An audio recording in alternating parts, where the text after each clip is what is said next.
At 1:20 a.m. on the morning of May 13, 1945, Rifleman Lachhiman Gurung lay in a muddy trench on Hill 1792 near the village of Taungdao, Burma. He was 27 years old, barely 5 feet tall, and his right hand had just been blown off by a Japanese grenade. Blood poured from the stump where his hand had been. Shrapnel had destroyed his right eye. His face was a mask of blood and mud. The 2 other men in his trench were unconscious, one dying, one barely alive, and 200 Japanese soldiers were charging directly at his position.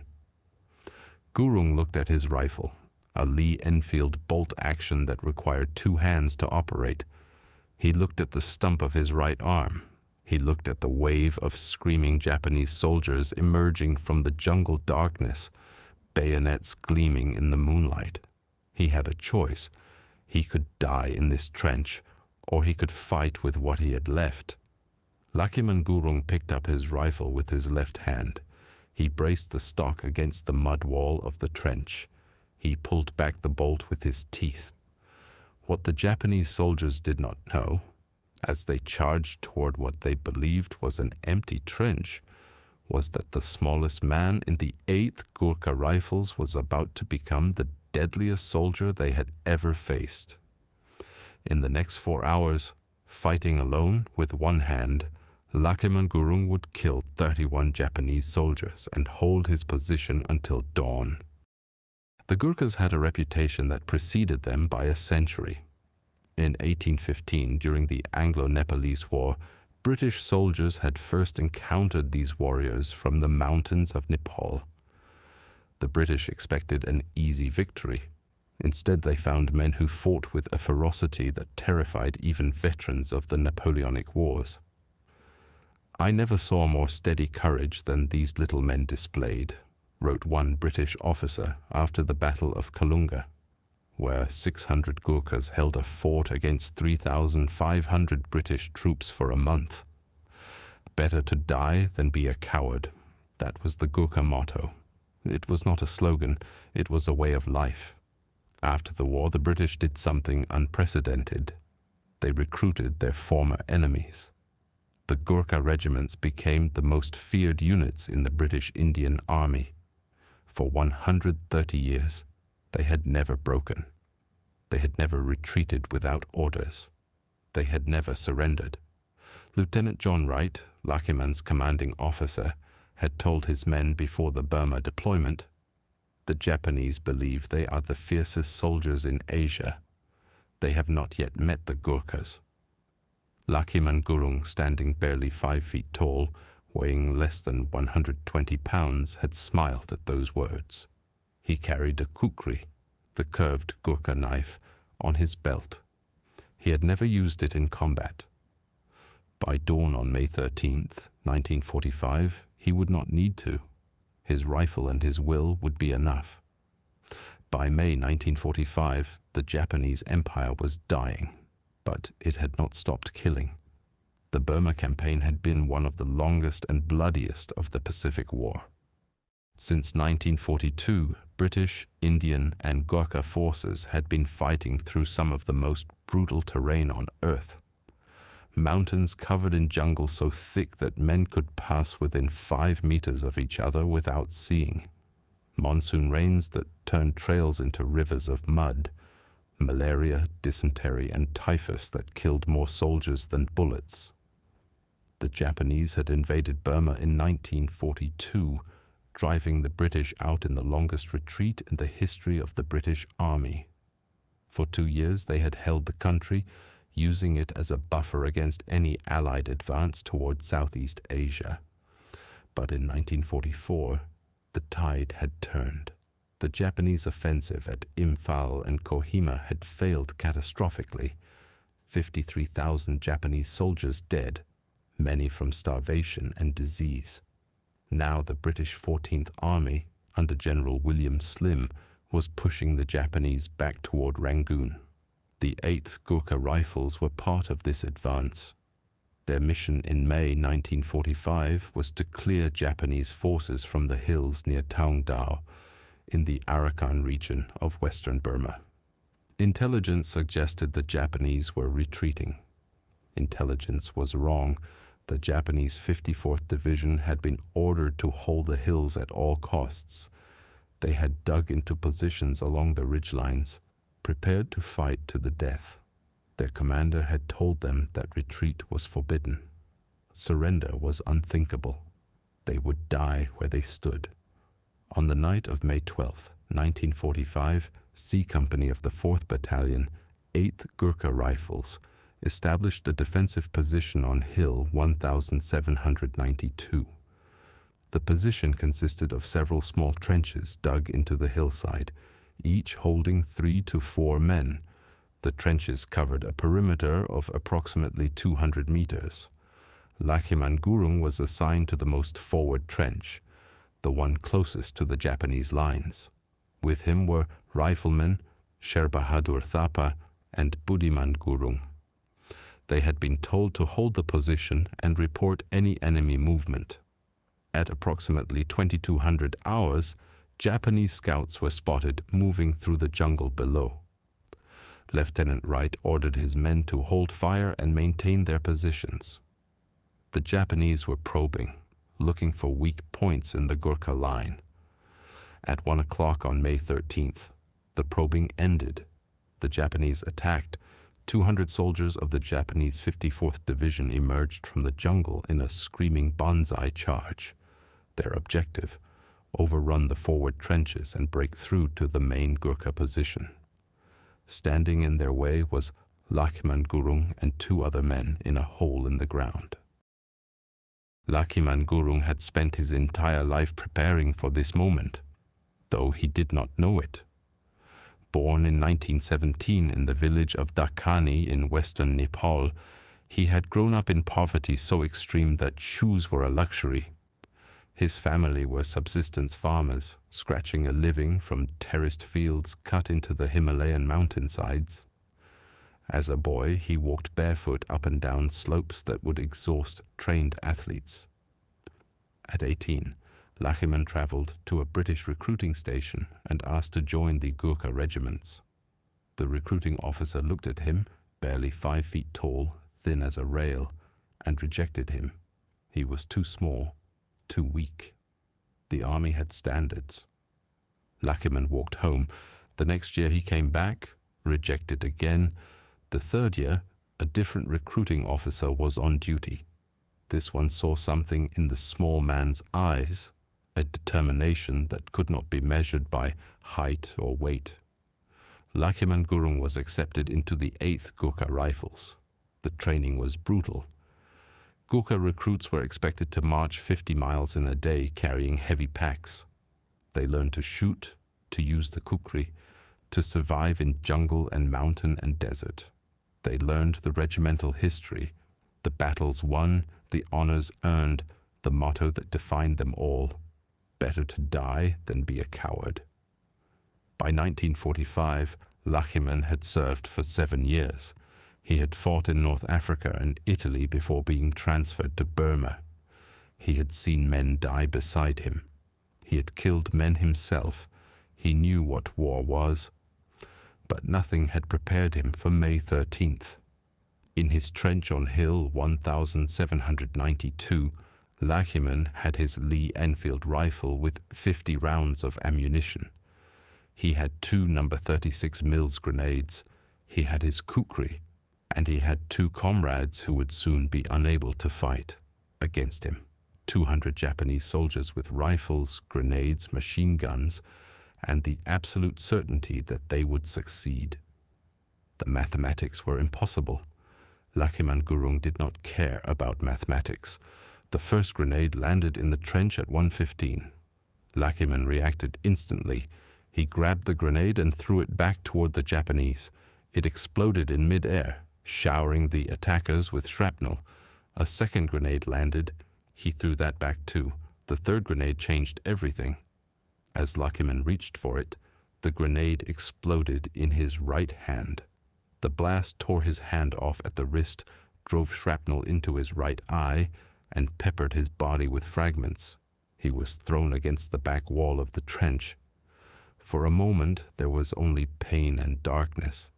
Then Lachhiman opened his remaining eye. He saw blood, his blood, pooling in the mud. He saw his right arm ending in a ragged stump. He saw Budiman unconscious beside him, face covered in blood. He saw Sher Bahadur slumped against the trench wall, barely breathing, and he saw the Japanese still coming. Lachhiman Gurung made his decision. He would not die lying in a trench. He would not let the Japanese pass. He would fight until his ammunition was gone, and then he would fight with his kukri, and then he would fight with his teeth if necessary. He picked up his rifle with his left hand. He pulled back the bolt with his teeth. He aimed at the nearest Japanese soldier. He fired. Better to die than be a coward. But Lachhiman Gurung did not intend to die. At 1:30, Lieutenant John Wright heard the explosion of grenades from the forward trench. From his position 100 meters back, he could see muzzle flashes in the darkness, too many to count. The Japanese assault was hitting the forward positions hard. He ordered his men to hold their fire until they had clear targets, then prepared a counterattack force. Gurung's position is taking heavy fire, his sergeant reported. No response to signals. Wright assumed the forward trench had been overrun. 3 men against 200. The mathematics were obvious. He began planning how to retake the position at dawn. He did not know that Lachhiman Gurung was still fighting. In the forward trench, Lachhiman had developed a system. He would brace his rifle against the mud wall, sight with his remaining eye, pull the trigger with his left hand, then use his teeth to work the bolt. Each shot took 3 times as long as normal, but each shot found its target. The Japanese kept coming. They charged in waves, screaming, throwing grenades, firing from the hip. Lachhiman shot them as they came. When they got close enough to see his face, they saw something that made even veteran soldiers hesitate. A small man covered in blood, missing half his arm, one eye destroyed, grinning as he worked his rifle bolt with his teeth. "Come and fight," Lachhiman shouted in Nepali. "Come and fight a Gurkha." At 2 o'clock, a Japanese soldier reached the edge of the trench. Lachhiman shot him at point-blank range. The body tumbled into the trench beside him. Lachhiman pushed it aside and kept firing. At 2:30, his ammunition ran low. He began taking bullets from the bodies of Japanese soldiers who had fallen near his position. When he could not find Japanese ammunition that fit his rifle, he searched Budiman's unconscious body for spare magazines. At 3 o'clock, a second wave of Japanese attacked. This one was smaller, perhaps 50 men. The Japanese commander had not expected such resistance from a single trench. He was throwing more men at the problem. Lachhiman shot 12 of them. By 3:30, the attacks were becoming sporadic. Japanese soldiers would charge individually or in small groups, only to be cut down by the bloody apparition in the trench. They began to believe that the position was held by a machine gun or multiple defenders. No single man could be doing this. At 4:15, the Japanese commander called off the assault. His men had been decimated by what he believed was a heavily defended strongpoint. He would wait for dawn and try again with artillery support. In his trench, Lachhiman Gurung kept his rifle aimed at the jungle. He had lost count of how many men he had killed. He did not know if dawn would bring relief or death. He only knew that he was still alive, still fighting, still holding his position. The sun rose at 5:30. When it did, Lieutenant Wright led a counterattack toward the forward trench, expecting to find bodies. He found Lachhiman Gurung, covered in blood, surrounded by 31 Japanese corpses, his rifle still aimed at the jungle, asking for water. The scene that greeted the relief force was beyond comprehension. 31 Japanese bodies lay in and around the trench, some within arm's reach of where Lachhiman sat. The mud was red with blood, both Japanese and Gurkha. Brass shell casings littered the ground.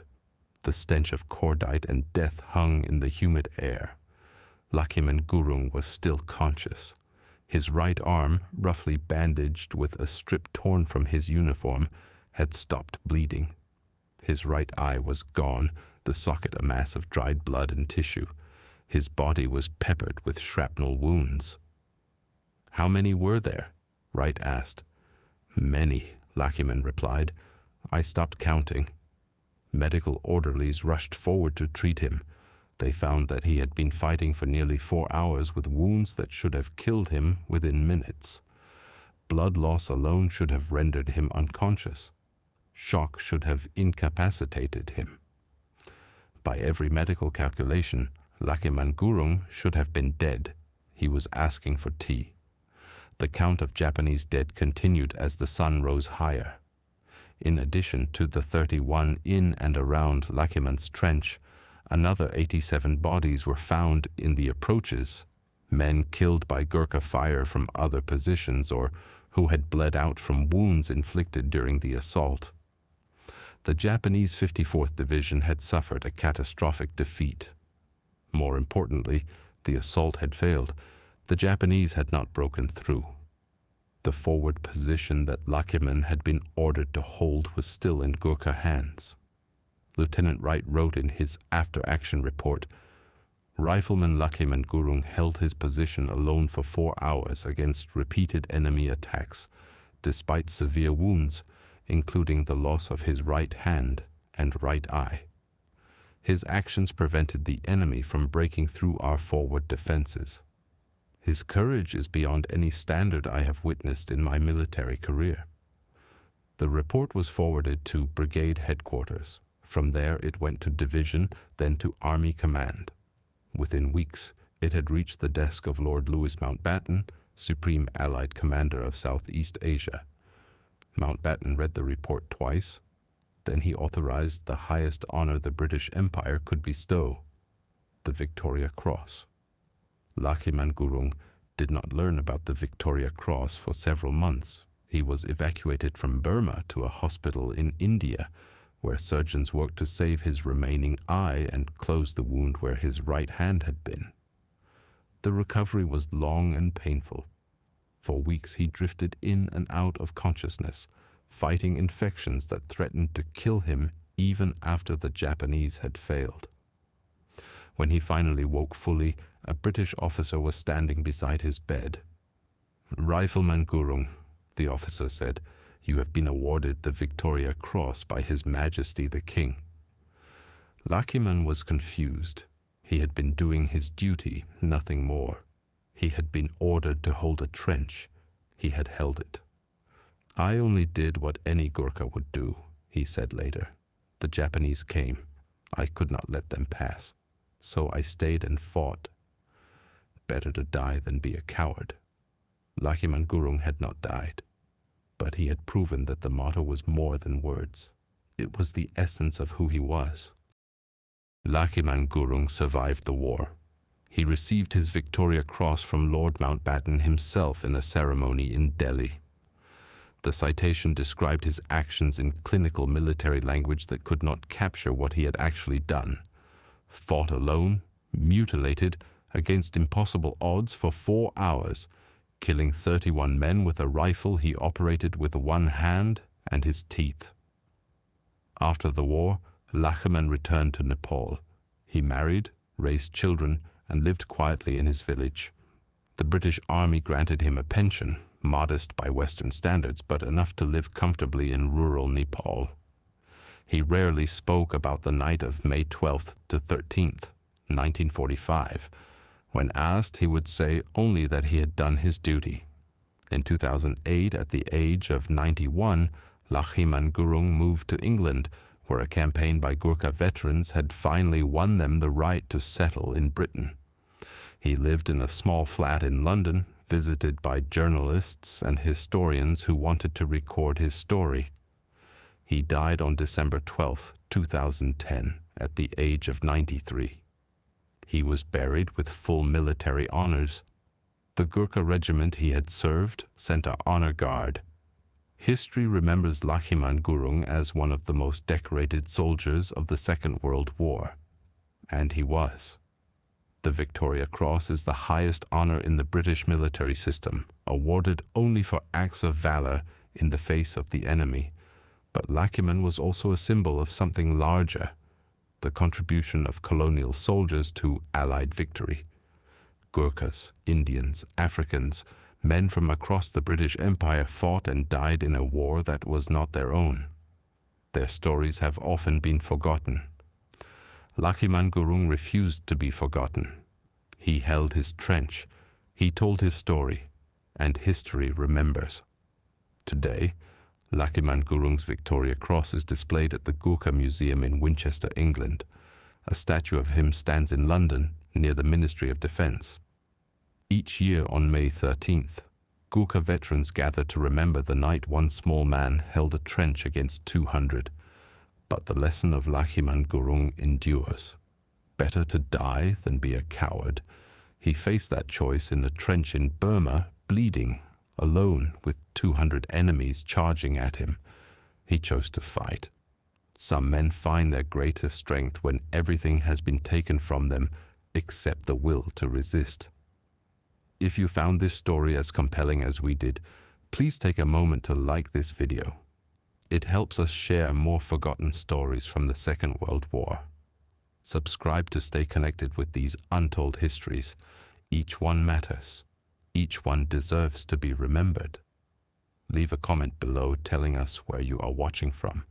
Our community spans from Nepal to New York, from veterans to history enthusiasts. You are part of something special here. Thank you for watching, and thank you for keeping these stories alive.